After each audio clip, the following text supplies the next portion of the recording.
The rain came down in torrents that night, drumming against the windows of the old town library as I sought refuge from the storm.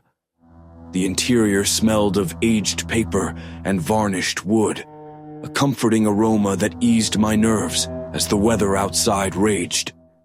I wasn't sure why I had chosen this place. The streets had been empty, and the lights of the library had seemed like a beacon in the unrelenting downpour. I wandered the aisles aimlessly, my footsteps muffled by the thick carpeting. The library was unnervingly silent, its usual warmth dulled by the flickering fluorescent lights overhead. Rows of books stretched endlessly, their spines dusty and faded, as though no one had disturbed them in years. It was near the back, in a corner untouched by the glow of the lamps, that I found it. The shelf had collapsed slightly, tilting its contents at an odd angle. My hand brushed a smooth, leather-bound volume that seemed oddly out of place among the weathered paperbacks and tattered encyclopedias. The book's cover was black as coal, its title etched in worn golden letters, The Timekeeper's Ledger. Curiosity bloomed, tinged with an inexplicable sense of unease. The book felt cold in my hands, heavier than it should have been. There was no author listed, no publishing details, just the title and an ornate emblem embossed on the back. A peculiar symbol, a circle surrounded by 12 intricately detailed marks, like the face of an ancient clock. I opened the book, half expecting it to crumble under my touch. The pages were pristine, impossibly crisp for something that looked centuries old. Each was blank except for faintly ruled lines, their spacing too precise to be hand-drawn. A strange urge overtook me then, a compulsion to write something, anything, in those waiting spaces. I turned back to the counter, intending to check it out, but the librarian was gone. A note on the desk read, "Close yourself out. Drop books in the slot." I glanced over my shoulder toward the darkened aisles. The library felt too still, as though the storm had seeped in, stealing the very life from the place. Shaking off the sensation, I slipped the book under my coat and stepped into the rain. At home, the book sat on my desk, a silent sentinel. The storm continued, wind howling as if in warning. Yet I felt drawn to the ledger, as though its blank pages were calling for me. I took a pen and hesitated. Writing anything felt absurd, but the weight of the moment urged me on. Tomorrow, a letter will arrive in the mail from an old friend. I closed the book and pushed it aside, feeling foolish. What could possibly come of scribbling nonsense in an antique journal? But the unease lingered, a whisper at the back of my mind. Sleep came fitfully, dreams fragmented and strange. I woke to the sound of the mail slot clattering. My pulse quickened as I stumbled to the door.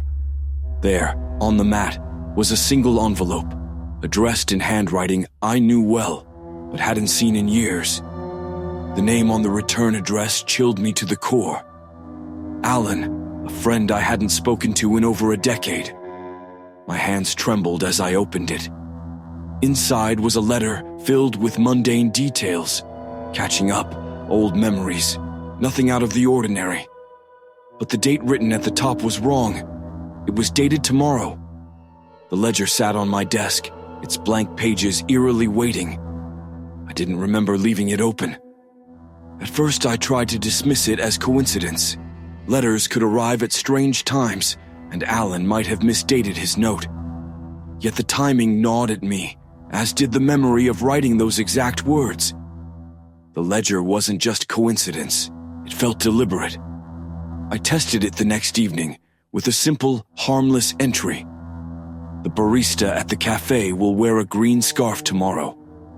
The cafe was busy as usual the next morning, the hiss of the espresso machine drowning out conversations. I sipped my coffee, eyes flicking to the barista. She wore a plain black apron, her neck bare. Relief flooded through me. Nothing strange here. But as she turned to grab a fresh bag of beans, someone called out, "Hey, You forgot your scarf!" She retrieved it from the counter. My stomach dropped when I saw its vibrant green hue. I couldn't stop. The next entry was just as innocuous. The power will go out for exactly 10 seconds at 8:15 p.m. That evening, I sat in my living room, watching the clock. When 8:15 struck, the lights flickered and died. The house plunged into darkness, silence pressing in. I counted aloud, 1 Mississippi, 2 Mississippi, until, precisely at 10, the power returned. The ledger was more than a book. It controlled things. With each entry, the changes became stranger. I described a lost necklace returning to its owner, only for a neighbor to knock on my door, clutching a locket they swore had been lost for years. A squirrel darted into the street, only to freeze midair, before scampering backward in a blur of impossible motion. Each test pushed the boundaries of belief and reality. I should have stopped. One night, I tried something bolder, an entry I barely remember writing. A friend I lost will reach out to me. The words had barely dried when the phone rang. My heart raced as I answered. A distorted voice greeted me, low, faintly familiar, like Alan's but wrong, as though it were filtered through static. "You shouldn't be doing this," it hissed. "The Timekeeper is watching." I dropped the receiver. The room felt colder, the book's pages ruffling as though moved by unseen hands. When I turned back to it, the ledger wasn't blank anymore. Below my words, new writing had appeared in an angular, spidery hand. "The ledger belongs to the keeper. Do not play with time." The words dissolved into the page, leaving me alone with the ticking of the unseen clock. The phone's dial tone hummed like a distant warning in my ear as I hung up, heart pounding.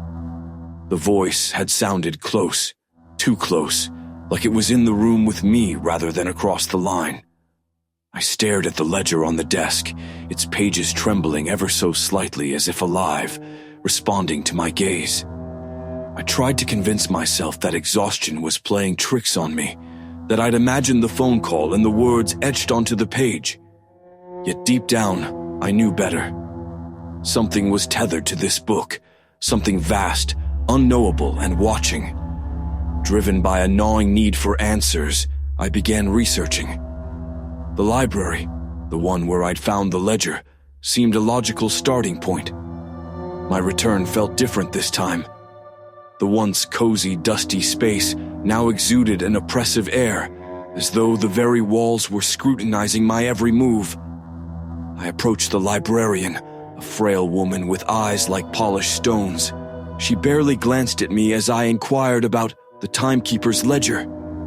At the mention of the title, her hand paused midair, the pencil she held slipping between her fingers. Her lips thinned into a hard line. "That book," she murmured, voice like paper tearing. "You shouldn't have taken it." I blinked. "You knew about it?" Her gaze lifted to meet mine, her eyes sharper than before. "No one knows about that book until it finds them, and once it does..." She trailed off, her expression clouding. "Return it. Now." I hesitated. "Return it to where? I found it here." "You found it," she said, her tone almost accusatory. "But it didn't belong to this place. The keeper allows it to appear where it's needed, where it chooses." Her voice dropped to a whisper. "You can't undo what you've started. Just stop using it before it draws his attention." "Whose attention?" I asked, leaning closer. Her answer was a single trembling word. "The Timekeeper."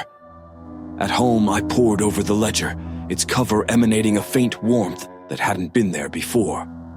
I didn't dare write anything more, but I studied the faint symbols embossed on the back, desperate to decode their meaning.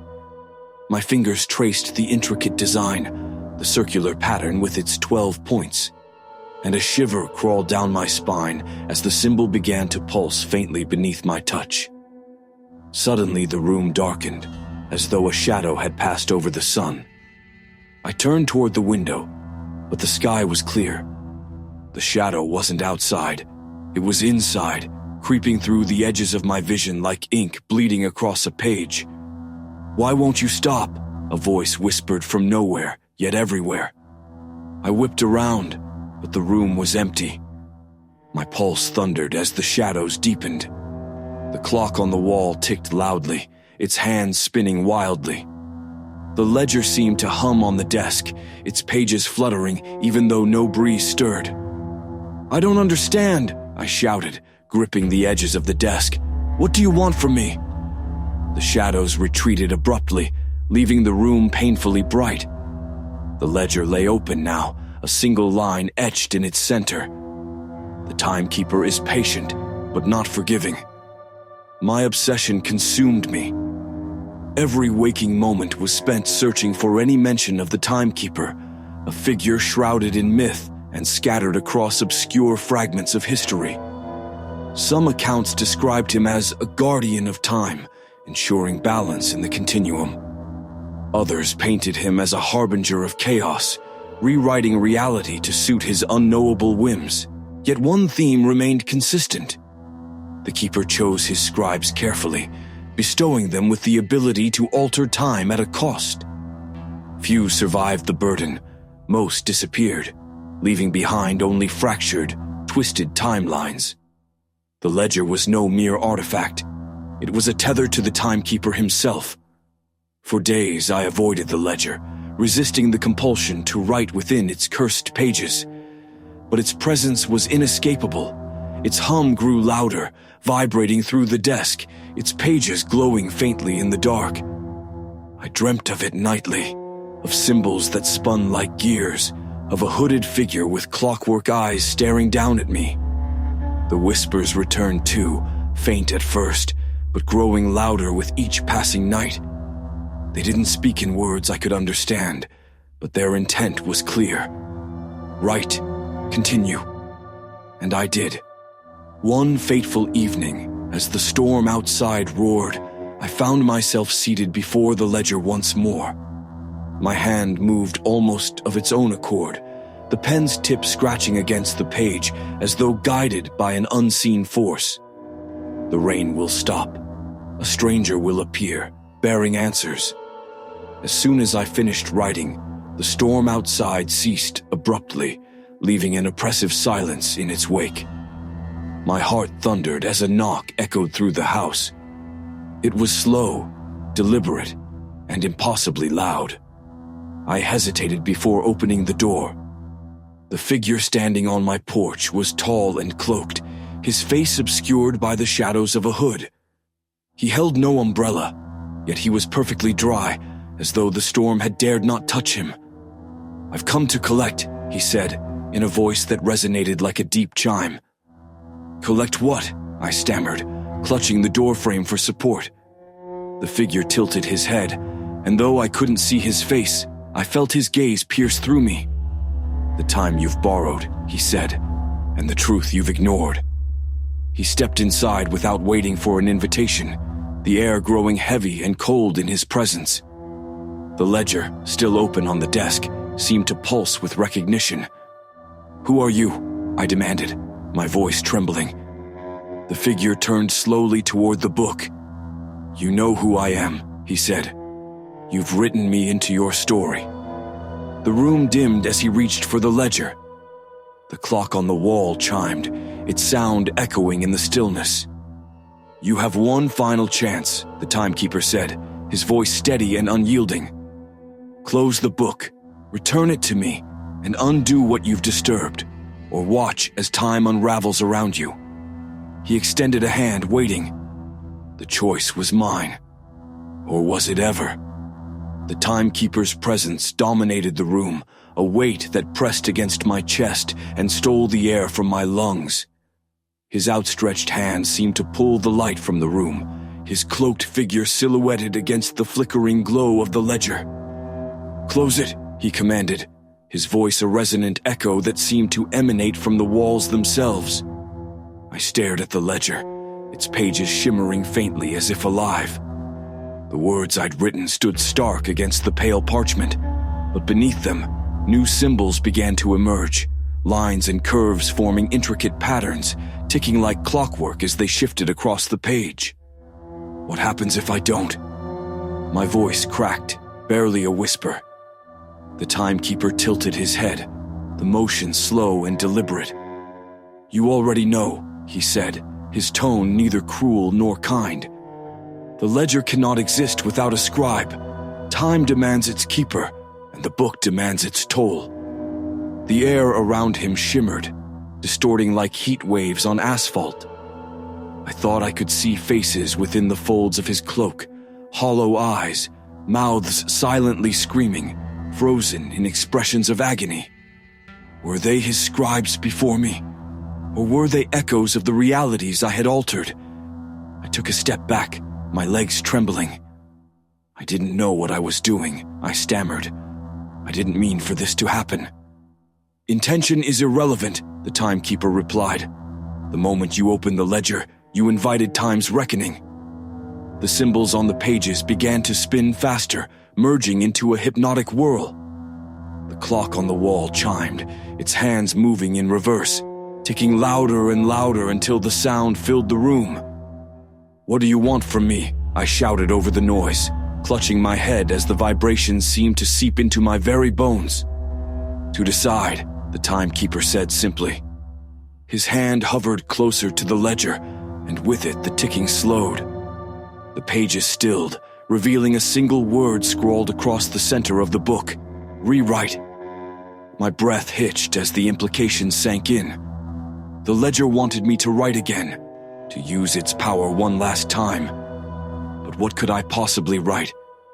What would satisfy the ledger's unyielding hunger without unraveling reality further?